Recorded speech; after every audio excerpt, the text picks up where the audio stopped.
આ પ્રકારની લિંક ક્યાંય પણ જોવો એટલે લિંકને ટચ જ નહીં કર્યું, ડિલીટ કરી નાખવી. આખા ગુજરાતવાસીઓને નમ્ર વિનંતી છે કે બને ત્યાં સુધી લિંક ખોલવી નહીં, નહીંતર તમારી જમાપૂંજી બધી જતી રહી છે. જય માતાજી, હું છું ગોવિંદ ગોપાલસિંહ. હમણાં એક લિંક આવી છે મીશો લોટ કરીને, જે તમે લોકોને શેર કરો છો કે ભાઈ તમને ગિફ્ટ મળશે, તમે એટલા લોકોને શેર કરો તો ગિફ્ટ બિફ્ટ કાંઈ મળવાનું નથી. એ લિંક પણ તમે ભૂલમાંથી જો ખોલી નાખીને તો તમારી જેટલી જમાપૂંજી છે બધી જતી રહી છે. પ્લસ તમારું વોટ્સઅપ હેક થઈ જશે, અકાઉન્ટમાં પૈસા છે બધું જ તમારું ખાલી થઈ જશે. અને જે આ શેર કરે છે, કોઈ વસ્તુની આપણને જાણકારી ન હોય તો કોઈને આપણે વસ્તુ શેર કરવી નહીં. 5-10 રૂપિયાના કૂપન હાટું કોઈને લાખો રૂપિયા ગુમાવડાવો નહીં.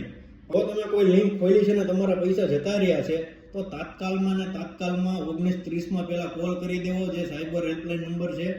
એ કે પોલીસ સ્ટેશને જઈને જાણકારી કરવી કે ભાઈ મારી સાથે સાયબર ફ્રોડ મારી જોડે થયો છે. એટલે બને ત્યાં સુધી કોઈ લિંક ખોલવી નહીં. જો લિંક ભૂલમાં ખુલી ગઈ હોય તો 1930 તાત્કાલમાં જાણકારી કરી દેવી. અત્યારે બહુ સાયબર ગુના વધી ગયા છે, એટલે તમે બધા ચેતીને રહ્યો. નાની એવી ભૂલ જ થાય જેનાથી તમારું સંસાર ઉજળી જાય, તમારી જેટલી જમાપૂંજી છે એ સેકન્ડમાં વહી જાય.